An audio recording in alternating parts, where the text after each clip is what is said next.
João capítulo 20, versículos 1 e depois 11 ao 18. João capítulo 20, versículo 1, seguida, versículo 11 ao 18. Você pode ir procurando seu lugar ou texto em silêncio, para não atrapalhar seu irmão. No primeiro dia que se seguia ao sábado, Maria Madalena foi ao sepulcro de manhã cedo, quando ainda estava escuro. Vamos repetir para gravar? Maria Madalena foi ao sepulcro, que horas? De manhã cedo, quando ainda estava escuro. Versículo 11. Maria Madalena se conservava do lado de fora, perto do sepulcro, e chorava. Chorando, inclinou-se para olhar dentro do sepulcro. Viu 2 anjos vestidos de branco, sentados onde estivera o corpo de Jesus. Um à cabeceira, outro aos pés. Eles lhe perguntaram: mulher, por que choras? Ela respondeu: porque levaram o meu Senhor e não sei onde o puseram. Ditas essas palavras, voltou-se para trás e viu Jesus em pé, mas não o reconheceu. Perguntou-lhe Jesus: mulher, por que choras? Quem procuras? Supondo ela que fosse o jardineiro, respondeu: Senhor, se tu o tiraste, dize-me onde o puseste, e eu irei buscar. Disse-lhe Jesus: Maria. Voltando-se ela, exclamou em hebraico: Rabone, que quer dizer mestre. Disse-lhe Jesus: não me retenhas, porque ainda não subi a meu Pai, mas vai a meus irmãos e dize-lhes: subo para meu Pai e vosso Pai, meu Deus e vosso Deus. Maria Madalena correu para anunciar aos discípulos que ela tinha visto o Senhor e contou o que ele lhe tinha falado. Vamos repetir o último versículo. Maria Madalena correu para anunciar aos discípulos que ela tinha visto o Senhor. Meu Deus do céu, vocês estão com muito sono. Minha voz está legível? Ô louco! Depois estarei dando extrema-unção bem alto. Maria Madalena correu para anunciar aos discípulos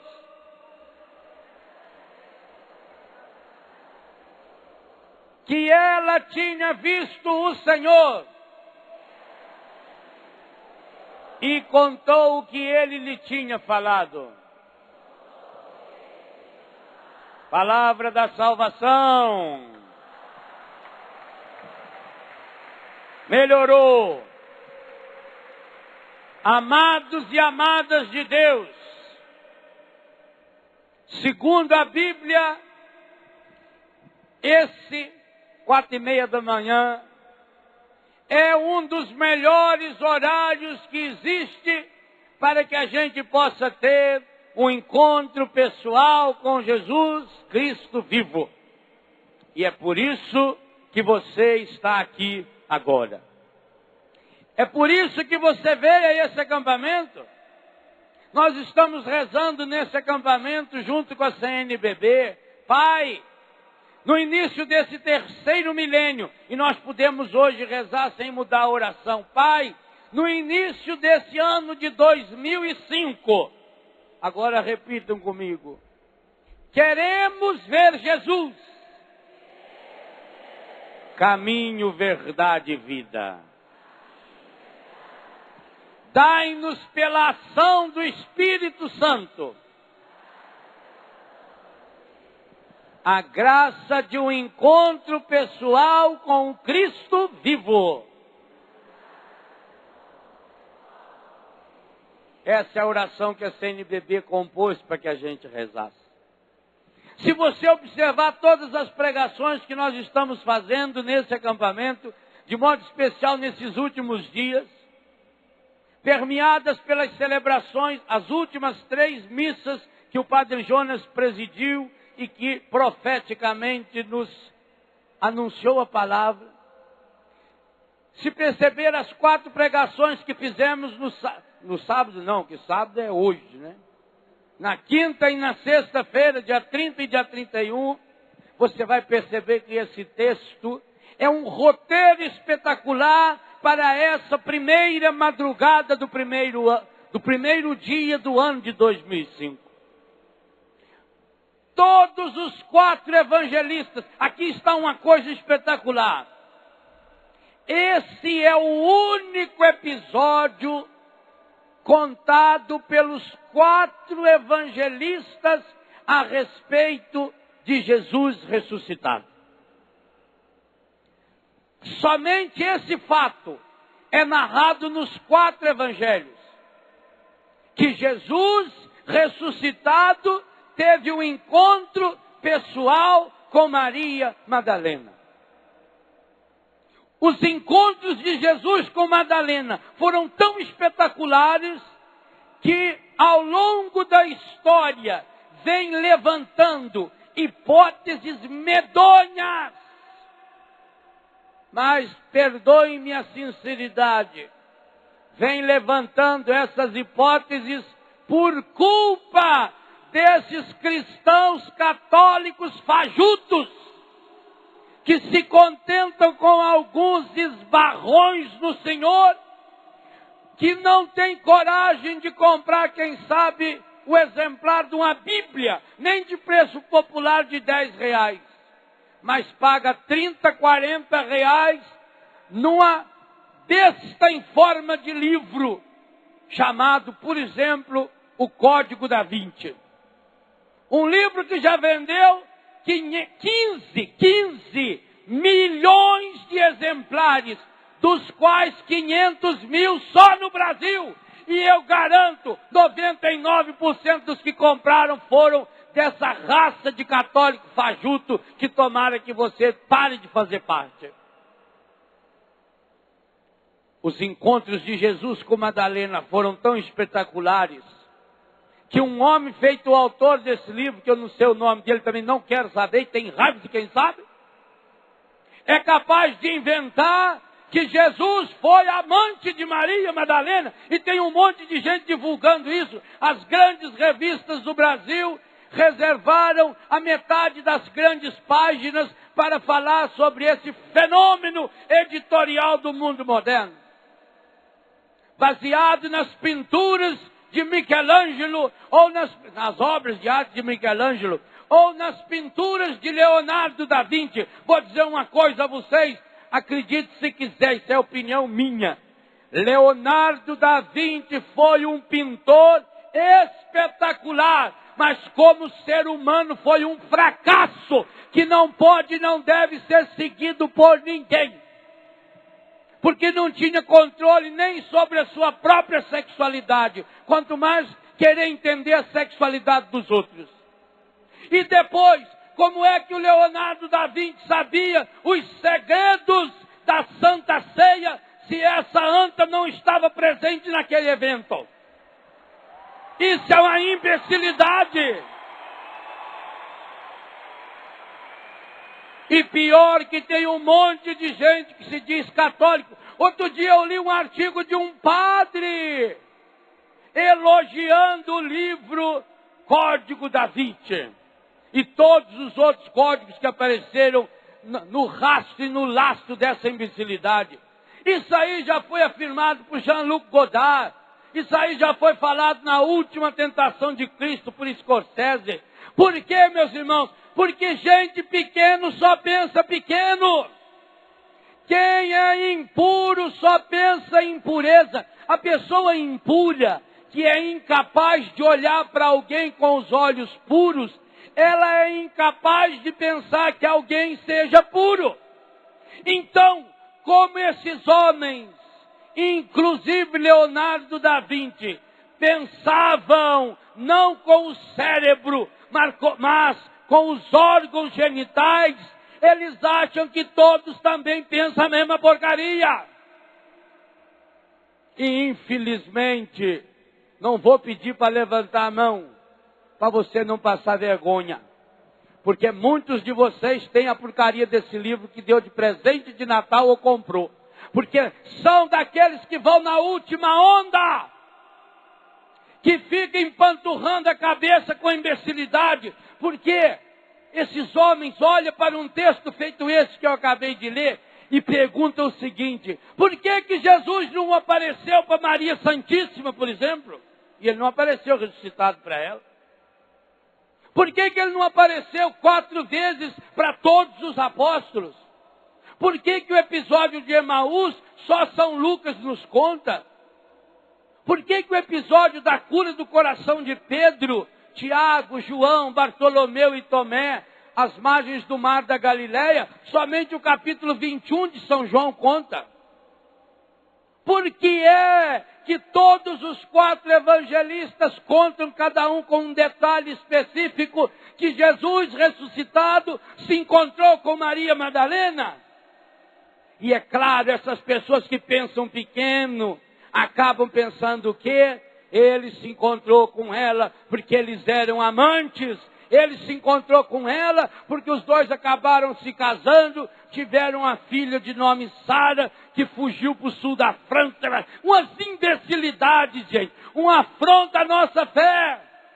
Pois hoje eu quero contar para você, na primeira pregação das primeiras horas do primeiro dia do ano de 2005, porque é que Madalena foi a primeira pessoa que se encontrou com Jesus Cristo ressuscitado.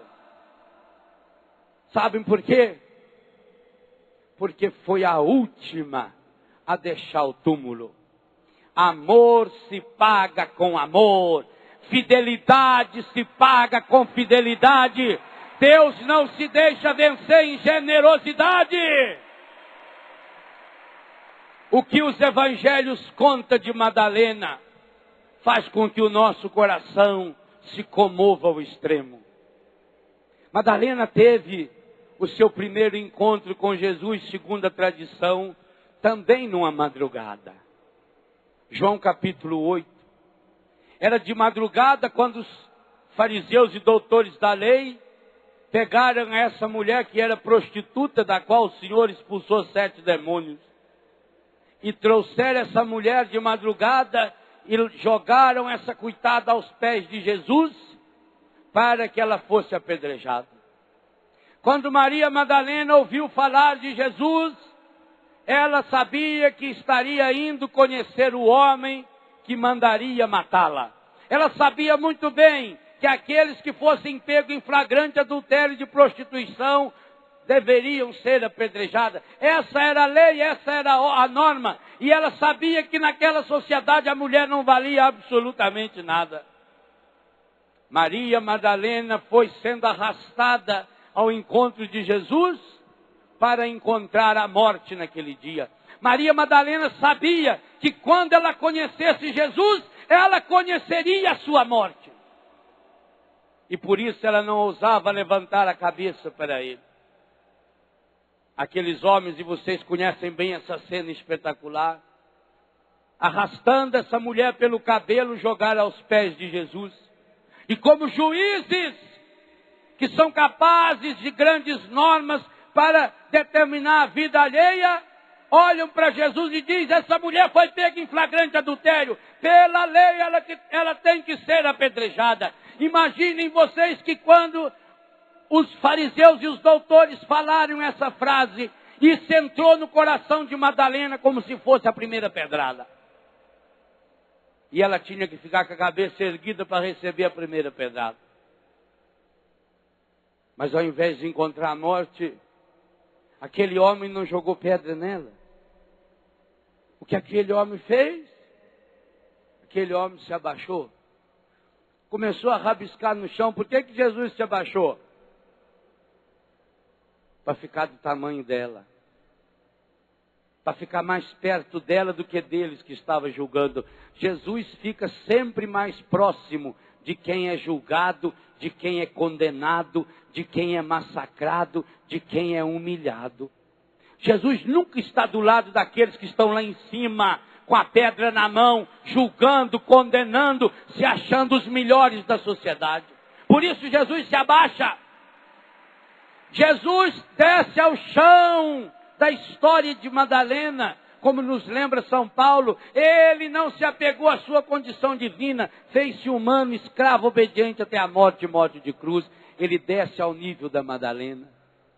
E é ao nível dessa mulher que, rabiscando no chão, ele olha para aqueles homens e lança-lhes a sentença de vida de Madalena. Quem não tem pecado, joga a primeira pedra. São João disse que, começando dos mais velhos, um por um foram abandonando. Largaram um montinho de pedra. E Jesus olha para ela. Eles não te condenaram? Não, Senhor. Eu também não te condeno. Vá, não tornes a pecar. Ah, meus irmãos. O que vocês acham que aconteceu na vida dessa mulher depois desse encontro? Graças a Deus, naquele dia, morreu Madalena, sim. Não apedrejada, mas abraçada, amada. Morreu a Madalena para nascer a Maria. Morreu a prostituta para nascer a discípula. E essa discípula nunca mais abandonou o Senhor. 17 vezes os 4 evangelistas contam-nos a vida de Madalena. Isso sem contar o capítulo 8 de São João, que muitos nem sabem se foi ou não foi Madalena. A partir dali ela se tornou uma discípula de Jesus. Aquilo que você ouviu hoje o Padre Jonas dizer profeticamente para mim e para você, não interessa o tamanho de pecado que você tem, a doença que você tem, o problema que você tem. Você precisa sair da onde você está e vir até Jesus. Ter a graça, tomar a Deus que você tenha inimigos iguaizinhos Madalena tinha. Inimigos que peguem você e levem você até Jesus. Tomar a Deus que a gente tenha inimigos que nos cate no nosso pecado e nos leve para Jesus. Porque se nos levar para Jesus, mesmo que levem com o projeto pronto para que a gente seja apedrejado, Jesus se agacha, desce ao chão da nossa história, sente a sujeira do nosso pecado e nos levanta, porque devolve-nos essa dignidade de filhos e filhas de Deus que ouvimos de forma maravilhosa na Santa Missa de hoje. Madalena nunca mais tornou-se a mesma. Ela se transformou numa discípula. Ela passou a ser uma seguidora de Jesus. Lucas 8 coloca o nome dela como uma discípula de Jesus. A partir dali ela estava onde Jesus estava, ela estava ouvindo Jesus. Madalena se tornou grande amiga de Nossa Senhora. E o filme A Paixão de Cristo, de Mel Gibson, mostrou isso muito bem. Mas São João nos conta isso também no capítulo 19. Diz que quando Jesus estava na cruz, naquela mesma cruz que hoje você foi convidado a olhar, porque dessa cruz vem vida para você e para mim. Quando Jesus estava na cruz, São João conta que de pé aos pés da cruz estava, João, evangelista, o discípulo amado, criança ainda. Maria Santíssima e Maria Madalena. Que maravilha! Essa mulher estava de pé ao lado de Maria, aos pés da cruz. Ela não abandonou o Senhor. Que coisa maravilhosa os evangelhos nos contam. Quando José de Arimateia pediu licença a Pilatos e tomou o corpo de Jesus e levou o corpo de Jesus para o sepulcro, algumas pessoas seguiram e foram até o sepulcro, pois os evangelistas contam por nome que lá estava Maria Madalena. Mas ela não foi só para saber aonde era o sepulcro. Ela foi, chegou o final da tarde, começava o repouso sabático, todos foram embora. E o Evangelho conta, menos Maria Madalena, ela ficou sozinha, sentada ao lado da pedra, chorando, no final do dia daquela sexta-feira da história, dia 7 de abril do ano 30. E depois, quando já era noite, Madalena não tinha medo da noite. Ela sabia que agora a noite não podia fazer mais nenhuma espécie de mal para ela. Ela que tinha passado tantas noites atrás de homens com os quais pudessem se prostituir. Ela que havia passado tantas noites, como eu e você, quem sabe, passamos tantas noites de Réveillon, também nos prostituindo, bebendo, brincando, sendo infiéis à esposa, ao esposo, aos filhos, ao namorado, à namorada. Madalena não tinha mais medo da noite. Escurece o dia e ela vai embora. Sábado ela não podia sair de casa. Jesus ficou trancado no sepulcro, mas Madalena o levou vivo dentro do seu coração. O Evangelho conta que aquele sábado, o sábado de preparação para a Páscoa, Madalena passou o dia inteirinho preparando panos com perfumes. Ela era especialista na arte de fazer perfumes. Todas as prostitutas sabiam se perfumar muito bem. Mas diz também que ela misturava pano, perfume e lágrima. Que mistura espetacular. Pano, perfume e lágrima. Arrumou uma outra colega ou duas outras, conforme o evangelista conta. E quando terminou o repouso sabático, no sábado à noite, 7, 8 horas da noite do sábado, Maria pegou todo aquele pano, cheio de bálsamo, e foi enfrentar a noite novamente. Maria caminhou a noite inteirinha, do sábado para o domingo. Ela não tinha medo da noite. Quantas noites ela saía para se prostituir?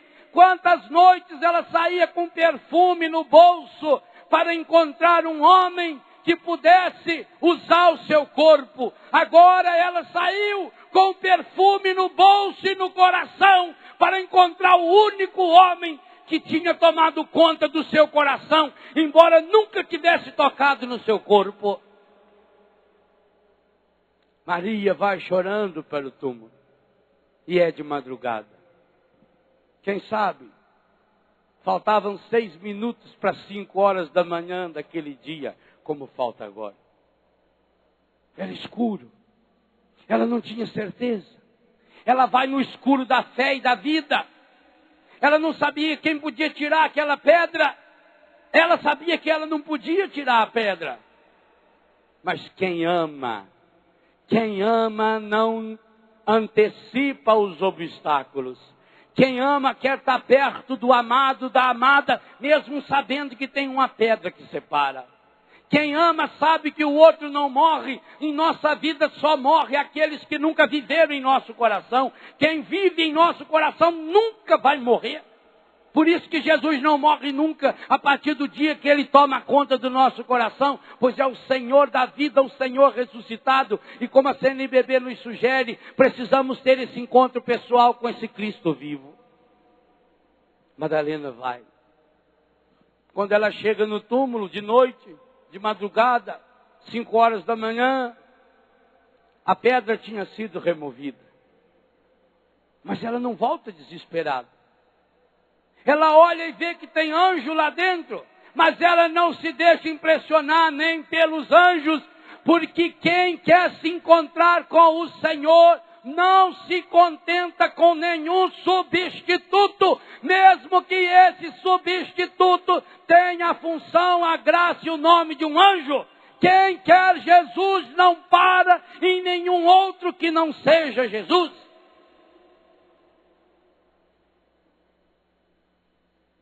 E o Jesus ressuscitado, ali do ladinho, ela não o reconhece. Também porque, como os discípulos de Emaús, ela não olha para o lado. Quando a gente está com muita dor no coração, quando a ferida é grande demais, as lágrimas encharcam a pupila e a gente não consegue enxergar. Ela não poderia enxergá-lo. Mesmo que olhasse, de noite ia ver um vulto. Além disso, seus olhos estavam lacrimejados demais. Para que ela pudesse vê-lo. Oh, meu irmão e minha irmã, que cena mais espetacular do Evangelho. Jesus, o próprio Jesus, aproxima-se dela e chama pelo nome, Maria. Que coisa espetacular. Jesus não fala Maria Madalena. Para Jesus, ela nunca foi a Madalena. Madalena era apelido. Madalena queria significar a prostituta, a mulher de Magdala, aquela que cuidava de um quartel inteiro de prostituição. Jesus a chama pelo nome. Assim também Jesus olha para mim e para você. Jesus não olha os apelidos que colocaram em nós. Jesus não olha os preconceitos que um dia colocaram em nós. Jesus não olha as etiquetas que colocaram em nós. Jesus não olha as máscaras que colocamos ou que colocaram em nós. Jesus olha lá na nossa essência, aquilo que o Padre Jonas falava hoje. Jesus nos chama pelo nome. E é pelo nome que ele chama Maria. Agora vocês imaginam como é que Jesus pronunciava o nome Maria? Era o nome da mãe dele. Quando ela ouviu, no escuro da noite, aquele homem, só ele a chamava de Maria. E a resposta, Rabone, mestre. E ela tem a vontade de reter. Ela quer abraçar Jesus. Ela quer estar em comunhão com Ele. É o seu Senhor ressuscitado. É bom demais para ser verdade. Mas Jesus a envia em missão. Do mesmo jeito que nós fomos enviados em missão hoje no final da pregação do Padre Jonas. Do mesmo jeito que nós fomos convocados por Deus através da palavra profética do Padre. A sermos evangelizadores. A irmos nesse campo de batalha. Se a canção nova vai por cima, nós vamos por baixo. Que bom saber que é um campo de batalha, porque numa batalha precisa de canhões, por isso você não pode ficar de fora. Nós precisamos ter a coragem de entrar nessa batalha que Jesus também colocou Maria Madalena. Vai anunciar aos meus irmãos que eu vou me encontrar com eles na Galileia. Essa é a grande missão. E o documento da CNBB diz isso, do mesmo jeito que os gregos chegaram para chegaram para Filipe, Filipe foi até André, porque era seu conterrâneo. Queremos ver Jesus. É sua obrigação, meu irmão, minha irmã, levar essas pessoas que talvez estejam como Madalena, antes do encontro com o Senhor, levar essas pessoas a um encontro pessoal com Jesus Cristo vivo. E qual é o conteúdo do anúncio de Madalena? O conteúdo desse acampamento. O conteúdo que será o tema desse ano na Canção Nova. O conteúdo do projeto de evangelização da CNBB até o ano de 2007. Se o nosso conteúdo é queremos ver Jesus, Maria Madalena foi anunciar, eu vi o Senhor. Ah, tomara Deus. Tomara, Deus, que essas milhares de pessoas que surpreendentemente estão conosco até essa hora da madrugada, também pudesse voltar para a sua terra, para a sua cidade, para a sua casa. E a única coisa que você pudesse dizer para os seus: eu vi o Senhor. Ah, meu irmão, tomara que isso não seja só um desejo.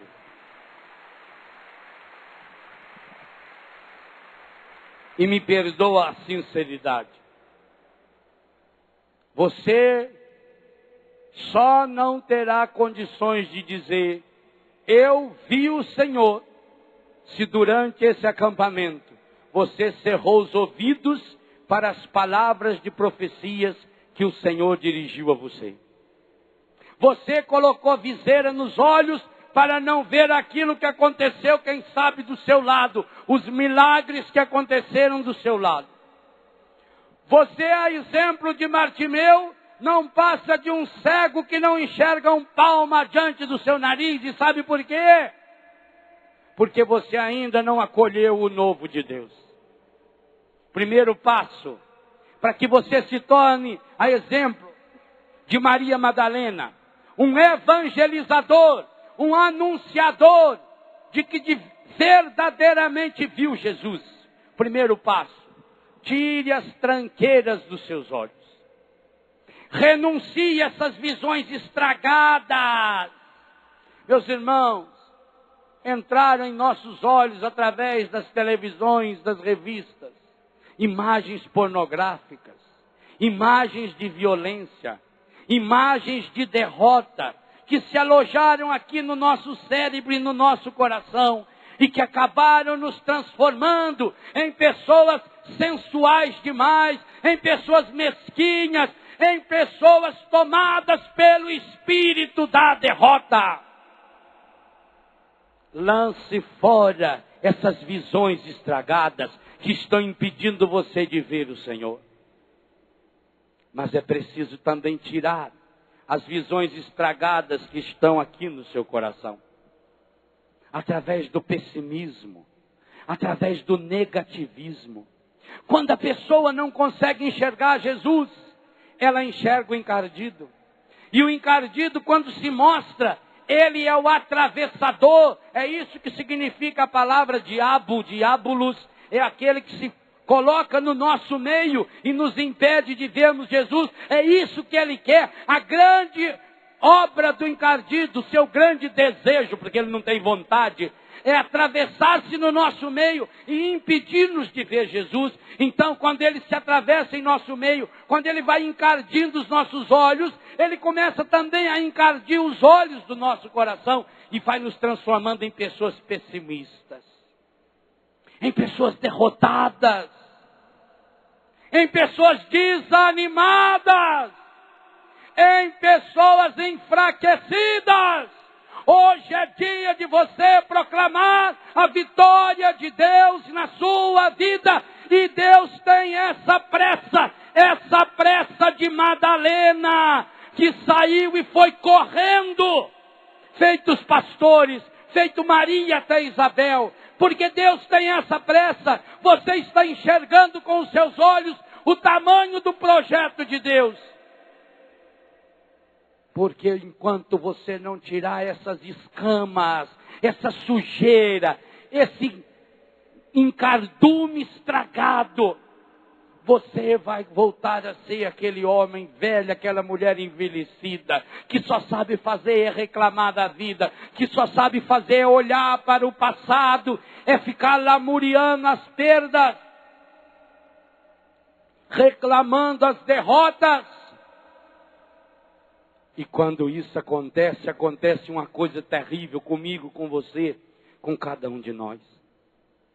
Quando nós nos deixamos conduzir por esse espírito encardido do pessimismo, do negativismo, do medo, da covardia, nós vamos nos apegando a coisas e a pessoas. Aí vem nossos vícios.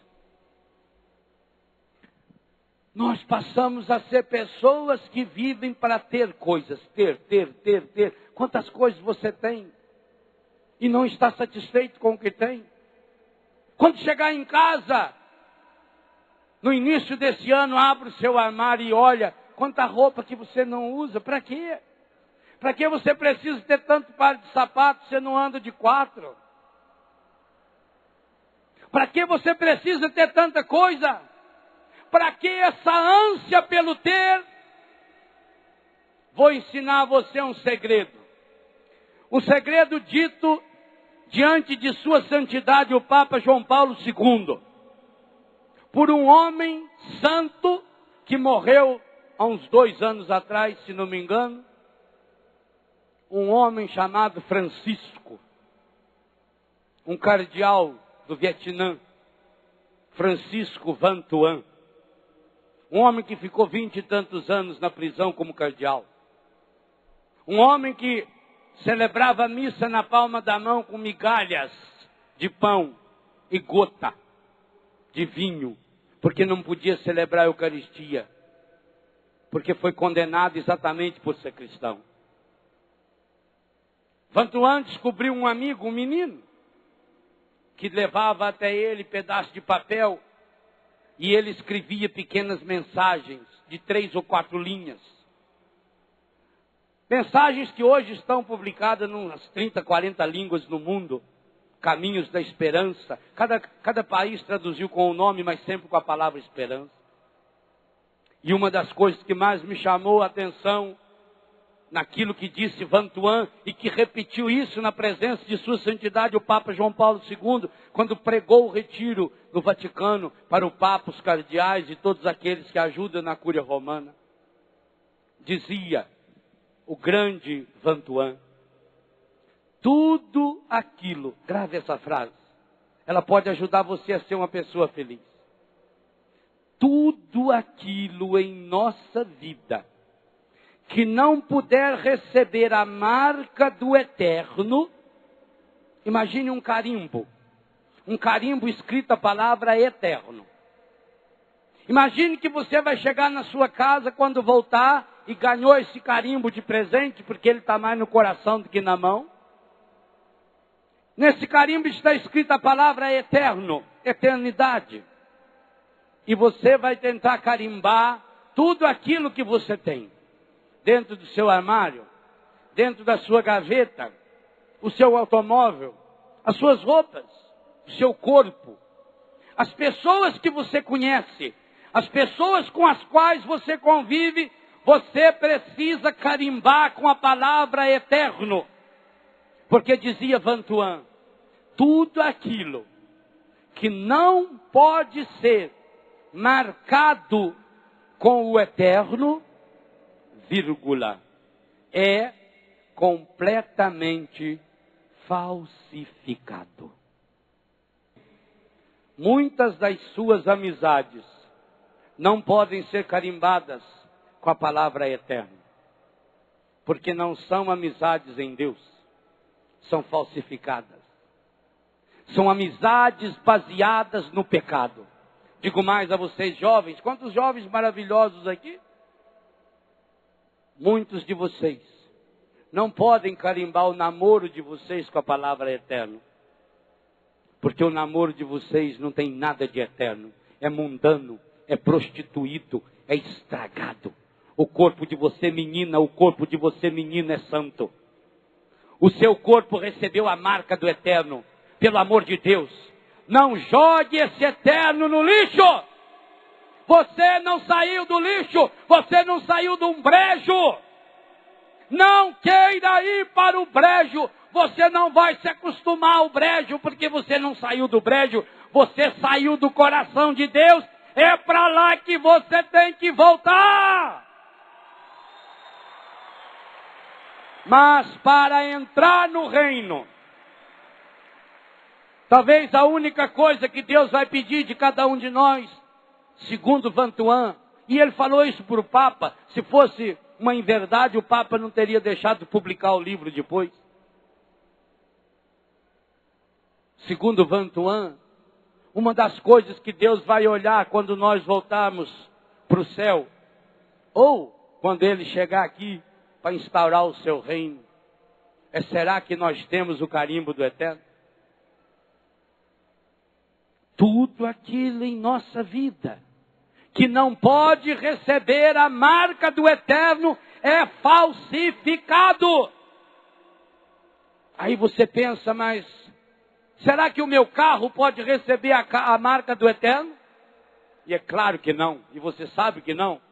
Tanto que você quer trocar de carro sempre. Carro não leva ninguém para o eterno. Carro é para esse mundo. Então quero dizer, padre, que se eu não posso botar a marca eterno no meu carro, então eu não posso mais andar de carro. Não. Você não pode colocar a marca eterno no carro, porque ele vai passar, ele vai acabar. Mas você pode colocar a marca do eterno naquilo que você faz com o seu carro. Você usa o seu carro para espalhar céu? Então ele tem o carimbo do eterno. A sua roupa, essa roupa minha, não pode receber o carimbo do eterno. Ela rasga, ela acaba. Mas o que eu faço com essa roupa, a forma com que eu uso essa roupa, ela precisa receber o carimbo do eterno, a marca do eterno. Esse é o grande segredo. Maria Madalena descobriu a marca do eterno. E quem descobriu o eterno, quem descobriu o infinito, jamais se contentará com migalhas. Tomara Deus que hoje a gente fosse aquele menino pródigo, que depois que a gente tivesse chegado lá no fundo do poço, a gente recordasse: na casa do meu pai tem fartura, pão em abundância, e eu estou aqui morrendo de fome, eu vou voltar para o meu pai. Se você de fato nesse acampamento experimentou Jesus Cristo vivo, pôde ter esse encontro pessoal com Ele de olhos abertos e coração palpitante, então, meu irmão, há 3 coisas que você precisa entregar para Deus. Primeira coisa que você precisa entregar para Deus, e que de alguma forma já foi convidado a fazer isso durante o acampamento: entregue seu passado nas mãos do Senhor. Não tenha medo do seu passado. Mesmo que você já chegou no fundo do poço, mesmo que você já tenha cometido pecados terríveis, entregue seu passado para Deus. Quem sabe tome o grande propósito de, na primeira oportunidade desse ano, fazer a mais linda, mais séria confissão da sua vida. Se você aqui tomou a decisão de não mais pecar, é preciso que você entregue o seu passado para Deus. E o único jeito de entregar o passado para Deus é através do sacramento da reconciliação. Então você vai fazer uma preparação, como eu faço nos retiros em Betânia, onde eu atendo cada uma das 80 pessoas que fazem retiro comigo a cada 2 finais de semana. Numa folha de papel vamos fazer um exame de consciência. Faça isso também. Faça um lindo exame de consciência. Peça o Espírito Santo para iluminar você. Não tenha vergonha, não proteja pecado, pelo amor de Deus. Não guarde pecado no seu coração, porque pecado não pode ter a marca eterna. Se chegar a marca eterna dele, é fogo eterno. E esse você não quer e não deve, nem Deus quer. Entregue o seu passado nas mãos de Deus. Segunda coisa, importantíssima: é preciso que você entregue o seu presente. Esse é o único momento da sua vida. O único instante da sua história é dia 1º de janeiro de 2005, 5 horas e 15 minutos da manhã. Ontem não vem mais. Amanhã você não sabe se vem. Agora é o grande momento da sua vida. Agora eu quero ter um encontro pessoal com o Senhor. O hoje é o grande tempo. Os santos já diziam: o hoje é o tempo teológico, porque eu só posso encontrar Deus no tempo que se chama hoje. Hoje eu quero ter um encontro pessoal com Jesus Cristo vivo. Hoje eu quero tocar o Senhor. Hoje eu começo uma vida nova. Hoje é o primeiro dia do resto da minha vida. Hoje a minha vida será uma festa maravilhosa, porque eu vi o Senhor e eu saio cheio desse entusiasmo, dessa alegria, para anunciar a meus irmãos: eu vi o Senhor. É hoje, esse hoje é agora, esse agora é já, é nesse momento que você precisa agora tomar essa decisão. Eu pertenço ao Senhor, eu tenho a marca do Eterno, eu não vou mais me prostituir, eu não vou me estragar mais, eu não vou dar-me mais para qualquer um, porque agora eu sei que eu tenho o carimbo do Eterno. As coisas que eu tenho eu vou usá-las, carimbando-as com o carimbo do Eterno, porque eu não quero usar nada falsificado, porque eu não sou falsificado, porque o meu Deus é o Deus da verdade. Queremos ver Jesus, caminho, verdade e vida. Então eu quero sair de toda mentira. Pai Santo, Pai querido, Pai amado, Senhor Jesus Cristo vivo agora, hoje, nesse instante, eu preciso desse encontro pessoal com a sua infinita misericórdia. E aí é necessário entregar a terceira dimensão, o futuro. Você já notou como você se preocupa demais com o futuro? O destino não existe. Isso aí é bobagem desse povo destrambelhado. Pode ver que a maior parte desses visuários aí são meio esquisitos, são meio estragados, são meio destrambelhados, meio efeminados demais. Não existe esse destino, não. O único destino que existe na sua vida e na minha, a carta de Paulo nos conta que nós somos predestinados para a vida eterna. Nós somos destinados ao coração de Deus. Não tenha medo do seu futuro. Há uma palavra que mata muitos de vocês. Chama-se a palavra preocupação. Você já notou como as pessoas vivem preocupadas? Aliás, até em homenagem ao papai, que agora está no céu, eu queria encerrar esse momento com uma história na qual eu prestei uma homenagem a ele. Diz que num barzinho de Minas Gerais, aí em Itajubá, onde papai morava, estavam todas as pessoas dentro do boteco, inclusive o papai, ele que não era muito de ir em boteco. De repente o dono do bar mandou todo mundo ficar quieto. Gente, vamos, silêncio, silêncio, silêncio, silêncio. Aumentou o volume do rádio. Notícia de última hora. O Ministério da Guerra comunica, acaba de espolcar a Terceira Guerra Mundial. E foi um alvoroço. Já teve um que saiu correndo, foi buscar a mulher que estava na sogra e não queria que acabasse uma tragédia pior. O outro foi levar a sogra para casa, o outro foi apartar o bezerro, e todo mundo falando e todo mundo comentando, menos o seu Quinzinho Pereira. O seu Quinzinho Pereira estava alheio, sentado no banquinho, cigarrinho de pai que ele não fumava. O dono do bar olhou para ele e ficou encasquetado. Falou, talvez ele não escutou. Coitado. Pessoa quando é surdo não escuta, fica alheia. Falou, seu Quinzinho. Oi? Seu Quinzinho, o senhor é surdo? Falei, não, graças a Deus não sou surdo, não, escuto bem. O senhor escutou falar notícia no rádio da guerra? Eu escutei mesmo, eu vi essa conversinha. Ouvi falar mesmo que estocou a guerra. Foi verdade, uma guerrona mesmo, uma guerra feia. Só que tinha a Terceira Guerra Mundial, homem. Na Segunda Guerra Mundial morreram mais de 15 milhões de pessoas. Os Estados Unidos já têm as bombas, a Rússia não sei o que tem, vai lá, o Afeganistão, o Bin Laden está chegando aqui no Brasil, está vindo inclusive de avião, está chegando hoje cedo. Vai ser um furdunço e o senhor está aí sossegado, homem de Deus. Como é que pode um homem igual o senhor não se preocupar com a Terceira Guerra Mundial? Eu disse, moço, na verdade só pode acontecer duas coisas.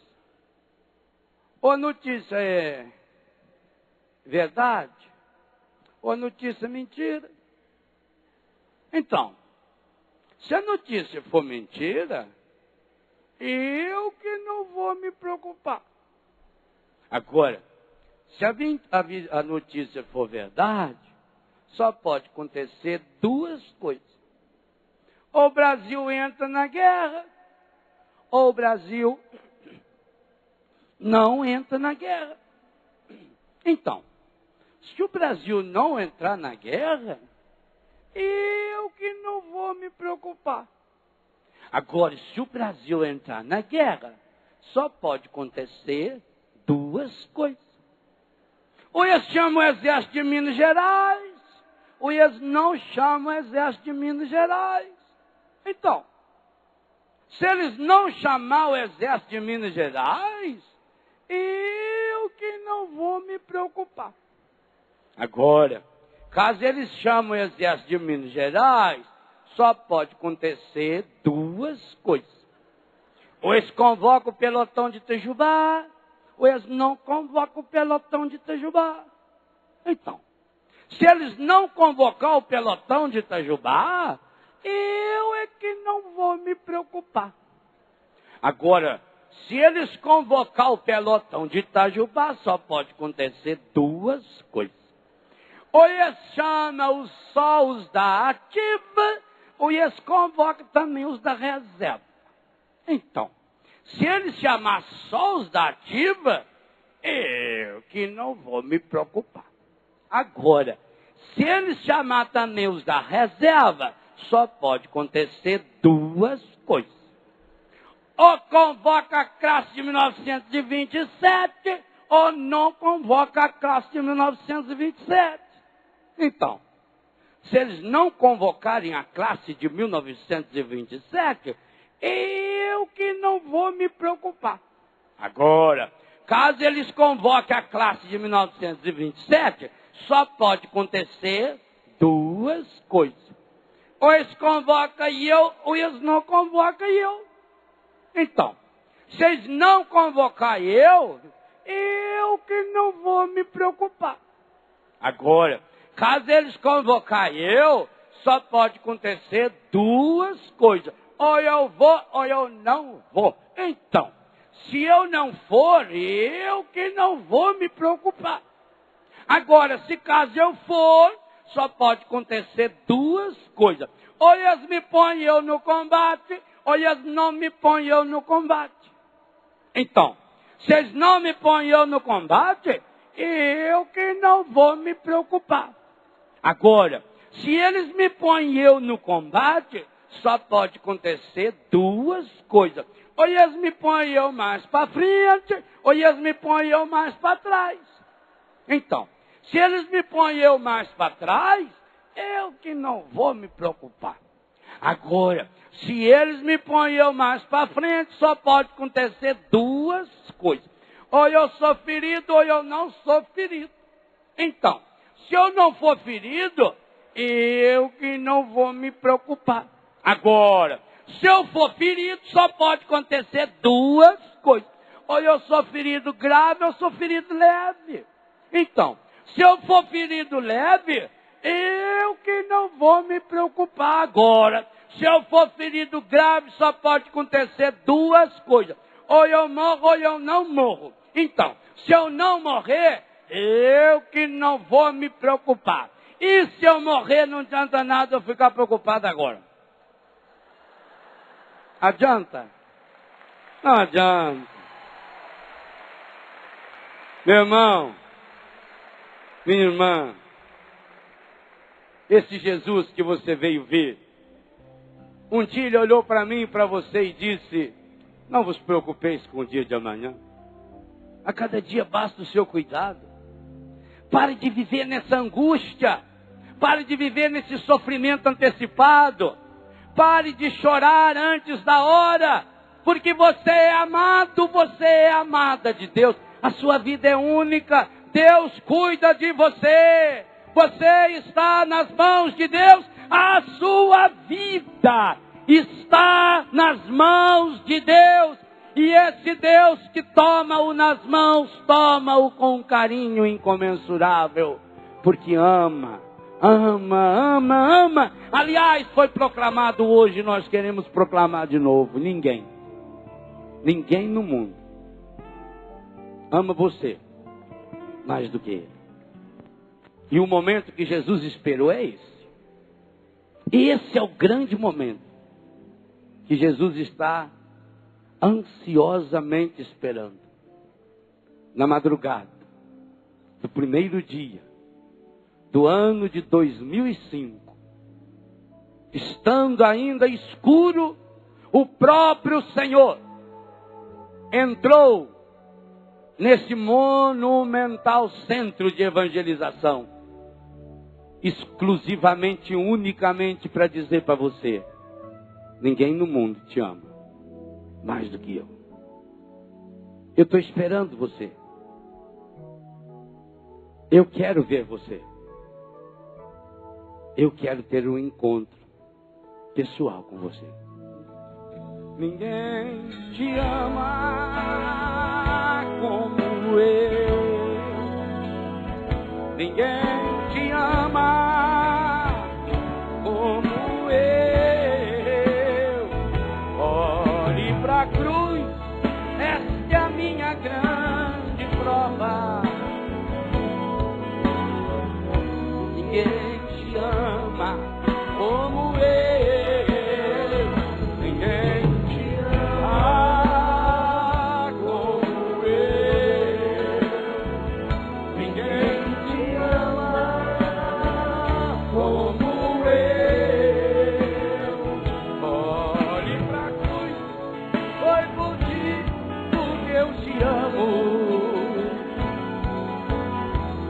Ninguém te ama